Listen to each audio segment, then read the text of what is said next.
আধাৰ card বৰ্তমান সকলোৰে হাতত উপলব্ধ। আজিকালি যিকোনো অফিচিয়েল কামত বিচৰা হয় এই আধাৰ কাৰ্ডখন। আধাৰ কাৰ্ড আমি দুটা সুবিধাৰ কাৰণে ব্যৱহাৰ কৰোঁ। এটা হৈছে আইডেণ্টিটি প্ৰুফ আৰু দ্বিতীয়টো এড্ৰেছ প্ৰুফ। আজিৰ দিনত আধাৰ কাৰ্ডখনৰ প্ৰয়োজনীয়তা কিমান আপোনালোকক কোৱাৰ কোনো দৰকাৰ নাই চাগৈ।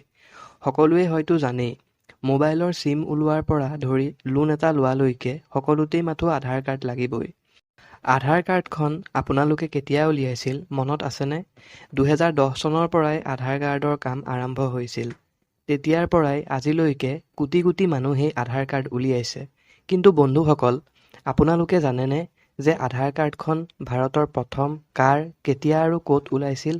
যদি নাজানে ভিডিঅ'টো শেষলৈকে চাই থাকিব। টেক, ফেক্ট, কেৰিয়াৰ আদি সকলোবোৰৰ কাৰণে ছাবস্ক্ৰাইব কৰক হেল্প অসমীয়া। মহাৰাষ্ট্ৰৰ নন্দুৰবাৰ জিলাৰ টেমভালি নামৰ গাঁও এখনৰ এগৰাকী মহিলা নাম হৈছে ৰঞ্জনা সোনাৱানে। এই মহিলাগৰাকীৰেই 29 ছেপ্টেম্বৰ 2010 চনত ভাৰতৰ সকলোতকৈ প্ৰথম আধাৰ কাৰ্ড ওলাইছিল। হয় বন্ধুসকল, 29 ছেপ্টেম্বৰ 2010 চনৰ পৰাই ভাৰতত আধাৰ কাৰ্ডৰ কাম ষ্টাৰ্ট হৈছিল আৰু তেতিয়াই পোনপ্ৰথমে ভাৰতৰ ৰঞ্জনা সোনাৱানে নামৰ এই মহিলাগৰাকীয়ে আধাৰ কাৰ্ডখন উলিয়াইছিল। বন্ধুসকল, আপোনালোকে প্ৰথমে এই কথাটো জানিছিলনে? যদি জানিছিল কমেণ্ট কৰি জনাবলৈ নাপাহৰিব।